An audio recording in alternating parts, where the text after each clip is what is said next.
Parcheggi. Allora, sempre tornando all'area dell'ex caserme, ci saranno 3 nuovi parcheggi. Il parcheggio, forse venendo qua qualcuno se ne è accorto, ha fatto fatica a parcheggiare, ha dovuto girare un po' di più, no? Di parcheggi ce n'è sempre bisogno.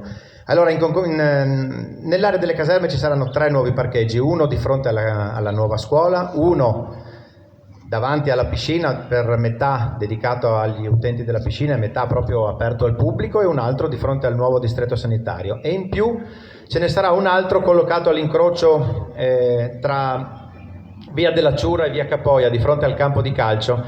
C'è uno spiazzo dove già le macchine parcheggiano, ma parcheggiano in modo disordinato, in modo che non ottimizza quello che è lo spazio, e quindi vogliamo dare regola, ordine, e quindi realizzeremo un parcheggio che sarà fruibile naturalmente sì per l'impianto sportivo e per chi dovrà andare dentro l'impianto sportivo, ma sarà un nuovo parcheggio a pochi metri di distanza dal centro e pertanto un'opportunità in più per poter parcheggiare e arrivare nel nostro centro cittadino. I bambini e i ragazzi sono sicuramente nei nostri pensieri, naturalmente, e quindi abbiamo immaginato di creare anche un nuovo parco per i nostri ragazzi, i nostri bambini. Io vi faccio andare con la mente al Parco Donatori di Sangue. Siamo in via del Fiume Vecchio, vicino al fiume, nell'area non distante da via Caiù.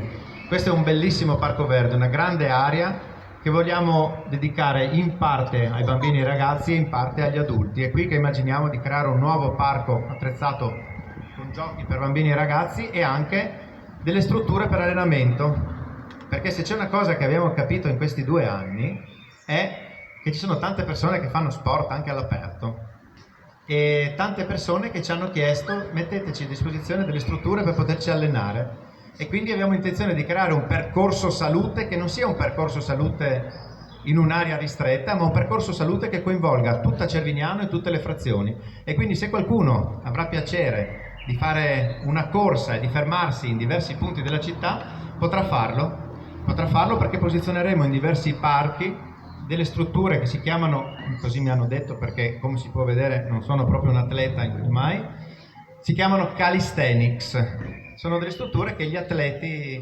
utilizzano per fare sport all'aperto e noi sapremo dare risposta a questo. Gli animali, gli amanti degli animali sono in attesa perché questo argomento è molto sentito. Parliamo dei cani, parliamo dei gatti. Abbiamo individuato un'area per sgambamento cani. Anche questa era una cosa che in tanti ci hanno chiesto, perché il cane fa parte della famiglia. Chi ama gli animali sa benissimo cosa vuol dire avere un animale in casa, e quindi dare gioia al cane è un'opportunità, una possibilità. E quindi abbiamo individuato un'area in via Caiù di proprietà comunale, già recintata, che andremo a sistemare per dedicarla agli amici cani, che potranno sgambare, essere liberati, divisi in 2 aree, quella per cani di taglia più piccola, distinta dai cani di taglia più grande, e potranno liberamente, insomma, farli correre, farli divertire, farli fare anche a loro ginnastica, così come agli adulti, come abbiamo parlato prima.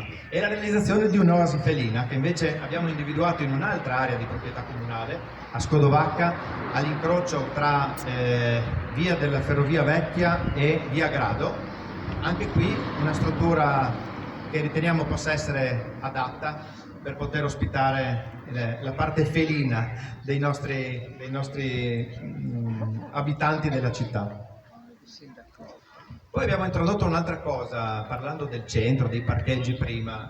La normativa nazionale ha introdotto nel codice della strada la possibilità di creare i permessi rosa.